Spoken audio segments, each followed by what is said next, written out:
তাৎপর্যর সাথে এবং গুরুত্বর সাথে তোমরা সেটাকে শ্রবণ করো। কিন্তু আমার বন্ধু, গুরুত্বর সহকারে যদি আমরা কোরআনুল কারীমের তেলাওয়াত আমরা শুনি, আমার বন্ধু আল্লাহ রাব্বুল আলামিন বলে দেন, হে রাসূল, গুরুত্বর সহকারে কোরআনুল কারীম যখন আপনি পড়ে আপনি শুনাইবেন, বান্দা যখন কোরআনুল কারীমকে গুরুত্বর সহকারে শুনে নেবে, বান্দা যখন অন্তরের কান দিয়ে কোরআনুল কারীম শুনবে, ঈমানদার বান্দা যখন কোরআনুল কারীমের তেলাওয়াত শুনবে, আমি আল্লাহ রাব্বুল আলামিন ওই বান্দার ঈমানটাকে তিল তিল করে বাড়িয়ে দেব। সিল্লাল্লাহু বলেন সুবহানাল্লাহ।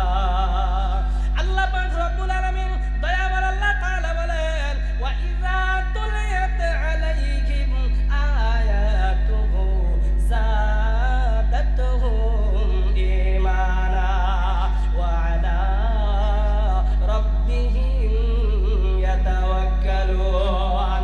দয়াবান আল্লাহ তাআলা বলেন, রব্বে কারীম জানিয়ে দিলেন পৃথিবীর বান্দারা রে, গুরুত্বর সহকারে যখন তুমি কোরআনুল কারীমকে শুনতে থাকবে গো, রাসূলকে জানাইলেন যখন এই বান্দারা কোরআনুল কারীম শুনবে, ওই বান্দাদের অন্তরটাকে নরম করে দেব আমি আল্লাহ।